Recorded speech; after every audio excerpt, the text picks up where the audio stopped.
মানুষের সময় কখন ভালো যায় আর কখন খারাপ যাচ্ছে সেটা কিন্তু একেবারেই বোঝা যায় না। Hello everyone, good morning. কেমন আছেন সবাই? আশা করছি সবাই ভালো আছেন ও সুস্থ আছেন। জানেন তো, আমরা কিন্তু একদমই ভালো নেই। তো আমার আরও একটি নতুন ভিডিওতে আপনাদের সবাইকে স্বাগত। আশা করছি অন্যান্য দিনের মতন আজকের ভিডিওটি আপনাদের বেশ ভালো লাগবে। তো এই যে ঘুম থেকে উঠেই হচ্ছে যে নিচে সমস্ত কাজবাজ করে কিন্তু ওপরে চলে এসেছি। আর ওপরে এসে প্রথমে কি করলাম, ঠাকুর ঘরটা খুলে দিয়েছি। দিদি স্নান ওদিকে দেখছি হয়ে এসেছে, তো সেই জন্য ঠাকুর ঘরটা এখন খুলে দিলাম। দিদি এসে কিন্তু সকালের বাল্যভোগটা দিয়ে দিতে পারবে। আর তারপরে পুরো ছাদটা কিন্তু আমি ঝাঁট দিয়ে নিচ্ছি। জানেন তো, ছাদে প্রচণ্ড পরিমাণে নোংরা হচ্ছে। ওই যে কালকে রাত্রেবেলা অনেকটা হাওয়া দিয়েছিল, তো সেই জন্য। আর ওই যে বললামই, এখন সেভাবে আমাদের মন মেজাজ কোনোটাই কিন্তু একদমই ভালো নেই।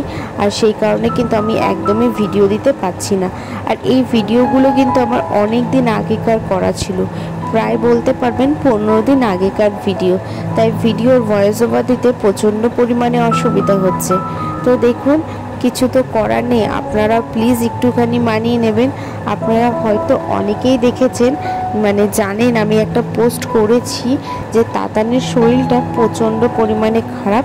তো সেই কারণে তাতানকে নিয়ে আমাকে এই রীতিমতো 4 দিন ধরে হসপিটালে ভর্তি হতে হয়েছে। আর তার আগে শরীরটা খারাপ ছিল, কিন্তু ওই বাড়িতেই রেখেছিলাম। তো এতটা বাড়াবাড়ি হওয়ার কারণে আমাকে কিন্তু তাতানকে হসপিটালে ভর্তি করতে হয়েছে।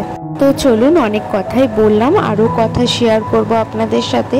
তো এখন আবার ভিডিওতে আসি। তো এদিকে দেখুন, পুরো ছাদটা ঝাড় দিয়ে কিন্তু একটা সাইডে প্রত্যেকটা পাতাগুলো রেখে দিয়েছি। তো তারপরে নিচে চলে গেছি, নিচে গিয়ে স্নান করে কিন্তু ওপরে চলে এসেছি জামা কাপড়গুলো মেলতে আর ঠাকুর প্রণাম করতে। এদিকে আমার জামা প্যান্টগুলো মেলাও হয়ে গেছে আর ঠাকুর প্রণামটাও কিন্তু আমি সেরে নিয়েছি। তো তারপরে নিচে এসে বাবা বললো আমাকে 1 কাপ চা করে দাও, আমি চা খেয়ে বাজারে যাই। তো এদিকে বাবাকে কিন্তু চা করে দিয়েছি। আর কাল রাতেই বাবা বিস্কুটের প্যাকেটটা নিয়ে এসেছে, কিন্তু কোনো কারণে বিস্কুটের প্যাকেটটা খোলা হয়নি। তো সেই জন্য বাবাকে চা দেওয়ার সময় বিস্কুটের প্যাকেটটা খুলে বাবাকে চা দিলাম। এদিকে চা করার পরে ভাতটাও কিন্তু আমি বসিয়ে দিয়েছি। আর তারপরে কিছু বাসন বেরিয়েছে, সেগুলোকে কি করলাম, ভালোভাবে ধুয়ে নিচ্ছি। এদিকে দেখুন, বাসনটা কিন্তু আমি মেজে নিয়েছি। আর মেজে নেওয়ার পরে কিন্তু ধুয়ে হচ্ছে জল ছাড়ানোর জন্য রেখে দিয়েছি। আর তারপরে বসিয়ে দিচ্ছি হচ্ছে সকালের খাবারের জন্য একটা তরকারি। তো এদিকে আজকে সকালে করেছিলাম হচ্ছে 5 মিশালি একটা তরকারি করেছিলাম, আর বিট ভেজেছিলাম একবারে ঝুড়ো ঝুড়ো করে। আর মা করেছিল কচু বাটা। এই দিয়ে কিন্তু আমাদের সকালের খাবারটা বেশ সুন্দর করে হয়ে গেছে। এদিকে রান্নাটা বসিয়ে তাতানো ঘুম থেকে উঠে গেছে। তো সেই জন্য কি করলাম, একেবারে বিছানাটা গুছিয়ে ঘরের জানলাটাও কিন্তু খুলে দিয়েছি। এখন যেহেতু গরমকাল চলে এসেছে আর জানলাটা দিয়ে কিন্তু বেশ সুন্দর রোদ ঢোকে, তো সেই জন্য প্রত্যেকটা দিনই কিন্তু জানলাটা আমি খুলে দিই। এদিকে দেখুন, জানলা খুলে আবার রান্নাঘরে চলে এসেছি। রান্নাঘরে এসে ওই তরকারিটার মধ্যে নুন হলুদ দিয়ে একটুখানি ঢেকে দিলাম, কিছুক্ষণ কিন্তু সিদ্ধ হবে। আর এর পাশে কী করলাম, বিটটাও কিন্তু বসিয়ে দিয়েছি। বিটটাকে একদম কি করছি, গ্রেট করে নিয়েছি। তো তারপরে দেখুন, বিটটাকে একটু নুন হলুদ দিয়ে বেশ সুন্দর করে ভেজে নিয়েছি। এদিকে সকালের খাওয়া দাওয়া করে উপরেও চলে এসেছি। আর উপরে এসে সমস্ত জামা প্যান্টগুলো কিন্তু তুলে নিচ্ছি। আর বললামই আপনাদেরকে যে আমাদের মন মেজাজ কোনোটাই ভালো নেই। সেই কারণ হচ্ছে তাতানের শরীরটা প্রচণ্ড খারাপ। আর এই ভিডিওটা করেছি আমি যেদিন বাপের বাড়ি আসবো তার আগের দিন। আমি বাপের বাড়িতে এসেছি বুধবার নাগাদ, আর আমি ভিডিওটা হচ্ছে মঙ্গলবারের ভিডিওটা এডিট থেকে শুরু করে সমস্ত কিছু কমপ্লিট করা ছিল, কিন্তু সেভাবে ভয়েস ওভার দেওয়া হচ্ছিল না। তো বললাম আমি বুধবার এসেছি। তাতানের না বৃহস্পতিবার রাতের থেকে শরীরটা প্রচণ্ড পরিমাণে খারাপ। তো সেই জন্য আর আমার কোনো রকমভাবে কোনো কাজই করা হয়নি।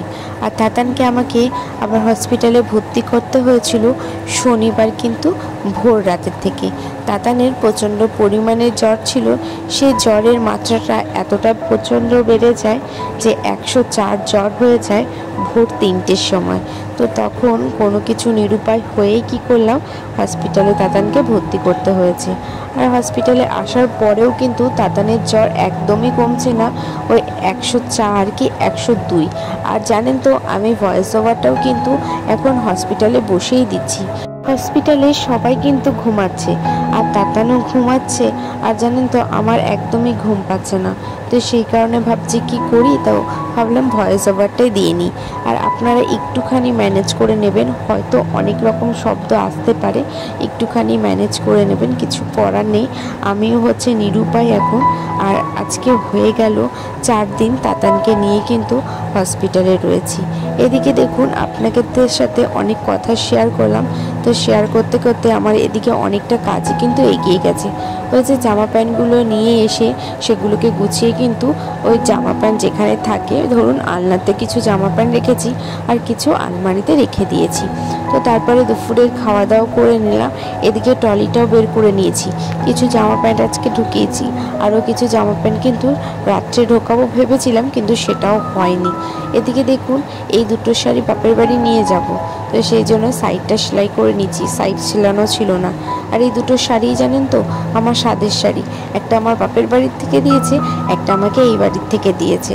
তো এইগুলো সেলাই করে কি করলাম হচ্ছে যে ঘরে চলে এসেছি।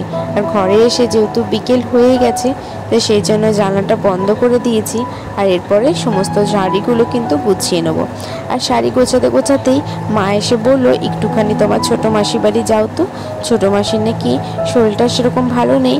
আর তো কিছুদিন আগে হোলি গেছিলো আর মাসি বাড়ি আমাদের যাওয়া হয়নি, তো সেই কারণে মাসি ফোন করে একটুখানি কষ্ট করছিল।